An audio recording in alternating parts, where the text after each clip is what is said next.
मैं एक बात और कहूंगा अरविंद केजरीवाल जी, जब आप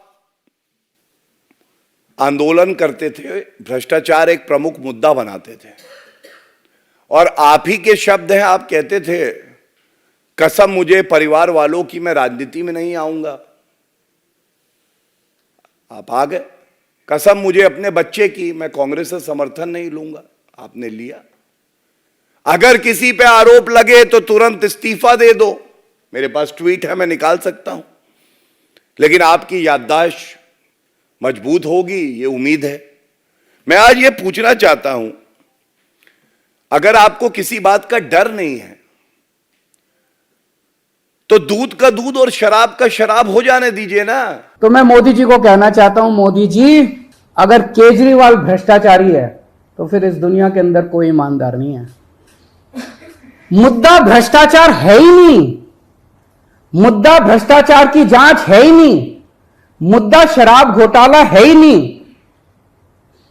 ऐसा शख्स, देश का प्रधानमंत्री जो सर से लेकर पैर तक भ्रष्टाचार के अंदर डूबा हुआ है, उसके लिए भ्रष्टाचार मुद्दा कैसे हो सकता है? पिछले मार्च के आखिरी हफ्ते के अंदर मैंने इतने सारे असेंबली के अंदर इतने सारे गिनाए थे भ्रष्टाचार जो इन्होंने किए हैं, इतने भ्रष्टाचार गिनाए थे। इन्होंने तो मेरे को तभी कह दिया था उस दिन, जिस दिन असेंबली में मैंने स्पीच दी थी, शाम को संजय सिंह का मैसेज आया कि अरविंद जी अब अगला नंबर आपका है। और मैं तो ये कहूंगा कि आप ही के मापदंड अगर हम आप पे ही लगाएं, एक पॉलीग्राफ टेस्ट ले लीजिए ना, लाई डिटेक्टर टेस्ट लीजिए, और हमें उम्मीद है कि दूध का दूध और शराब की शराब हो जाएगा, जनता को पता चल जाएगा। लेकिन ऐसा आप करेंगे नहीं, क्योंकि आप भी जानते हैं अंदर से आप घबराए हुए हैं, डरे हुए हैं। और मैं बिल्कुल एक बात स्पष्ट कर दूं, कांग्रेस की सरकार में सीबीआई पिंजरे का तोता है, ये सर्वोच्च न्यायालय ने कहा। कल सत्यपाल मलिक जी ने एक इंटरव्यू दिया, मैं वो सुन रहा था। सत्यपाल मलिक जी ने कहा मोदी जी को भ्रष्टाचार से कोई परहेज नहीं है।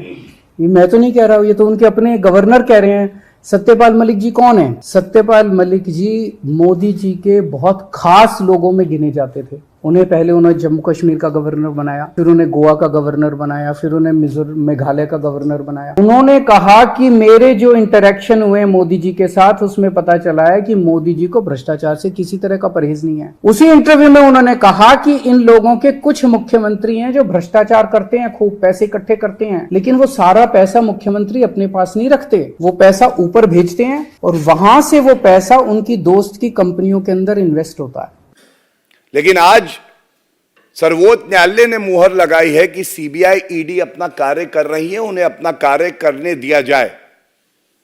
और एक बात बिल्कुल स्पष्ट कर दूं, जीरो टॉलरेंस फॉर करप्शन की जो नीति है, उसके तहत किसी निर्दोष व्यक्ति को जांच एजेंसी परेशान नहीं करती है और किसी भ्रष्टाचारी को बख्शती भी नहीं है। यह बात आप जान लीजिए अरविंद केजरीवाल जी। मैंने भी तो इसी तरह का कुछ कहा था अपने उसमें। तो चलो मेरी बात तो नहीं मानी, अब तो गवर्नर इनके अपने गवर्नर कह रहे हैं। तो ऐसा व्यक्ति जो इतना भ्रष्टाचार कर रहा है, उसके लिए भ्रष्टाचार मुद्दा हो ही नहीं सकता। उनके लिए भ्रष्टाचार मुद्दा थोड़ी है। तो फिर ये आम आदमी पार्टी के पीछे क्यों पड़े हैं? 75 साल के भारत के इतिहास में किसी एक पार्टी को इतनी बुरी तरह से टारगेट नहीं किया गया जिस तरह से आम आदमी पार्टी को ये लोग टारगेट कर रहे हैं। नंबर 2 को गिरफ्तार कर लिया, नंबर 3 को गिरफ्तार कर लिया, और उनको गिरफ्तार करने का तो मकसद इनका यही था कि मेरी गर्दन तक पहुंचना। तो अब ये मेरे पीछे पड़े हैं, मुझ तक पहुंचने की कोशिश कर रहे हैं। किसी पार्टी को इस तरह से नहीं टारगेट किया गया जिस तरह से आम आदमी पार्टी को टारगेट किया गया। उसका एक कारण है, वो कारण है कि 75 साल के बाद आम आदमी पार्टी ने इस देश को एक ऐसी उम्मीद दी है जो कि कोई पार्टी नहीं दे पाई। जिस सरकार के मुख्यमंत्री हैं, उसी सरकार द्वारा एक नोटिस दिया गया इंडो स्पिरिट्स को। इंडो स्पिरिट्स को नोटिस देके इन्होंने कहा 1.5 साल पहले, 1.5 साल, कि आपके खिलाफ शिकायत आई है।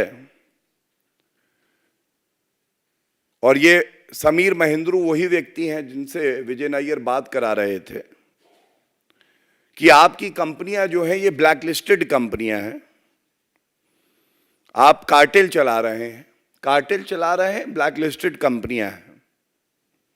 7 दिन के अंदर जवाब दीजिए। अरविंद केजरीवाल जी, 7 दिन के अंदर जवाब आया? 1.5 साल में क्या कार्रवाई करी आपने? क्या यह नहीं दर्शाता है बिल्कुल स्पष्ट कि अरविंद केजरीवाल का एक ही काम है, लूट खसोट भ्रष्टाचार। और यह कहना गलत नहीं होगा, हर बोतल पर 13 निशान, हर बोतल पर 13 निशान, जनता बोले अरविंद केजरीवाल कट्टर बेईमान। गुजरात के अंदर 30 साल से बीजेपी की सरकार है, उसमें 12 साल प्रधानमंत्री मोदी जी खुद वहां पे मुख्यमंत्री रहे। 30 साल के अंदर ये एक सरकारी स्कूल ठीक नहीं कर पाए, एक भी सरकारी स्कूल ठीक नहीं कर पाए। जब मोदी जी को फोटो खिंचवाने के लिए सरकारी स्कूल में जाना था तो एक टेम्पोरेरी क्लास, एक टेंट के अंदर टेम्पोरेरी क्लास बनानी पड़ी इनको फोटो खिंचवाने के लिए। फोटो खिंचवाने लायक सरकारी स्कूल भी नहीं बना पाए।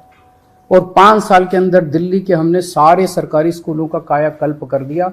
5 साल के अंदर हमने सारे सरकारी स्कूल ठीक कर दिए। इस देश के लोगों को आम आदमी पार्टी ने एक उम्मीद दी है कि केवल आम आदमी पार्टी उनकी गरीबी दूर कर सकती है, उनको शिक्षित कर सकती है, उनके बच्चों को रोजगार दे सकती है। आम आदमी पार्टी ने इस देश के लोगों को उम्मीद दी है। प्रधानमंत्री जी उस उम्मीद को कुचलना चाहते हैं। प्रधानमंत्री जी नहीं चाहते कि वो उम्मीद आगे बढ़े, क्योंकि अभी तक इन सारी पार्टियों को की मिलके जो लूट चल रही थी, अगर इनको स्कूल बनवाने पड़ गए, इनको अस्पताल बनवाने पड़ गए तो उनको लूटने के लिए पैसे नहीं बचेगा। तो कल इन्होंने मेरे को बुलाया है, मैं जाऊंगा कल सीबीआई में। और मैं फिर से अंत में यही कहना चाहता हूं कि प्रधानमंत्री जी, अगर केजरीवाल चोर है, केजरीवाल भ्रष्टाचारी है, तो इस दुनिया में कोई ईमानदार नहीं है।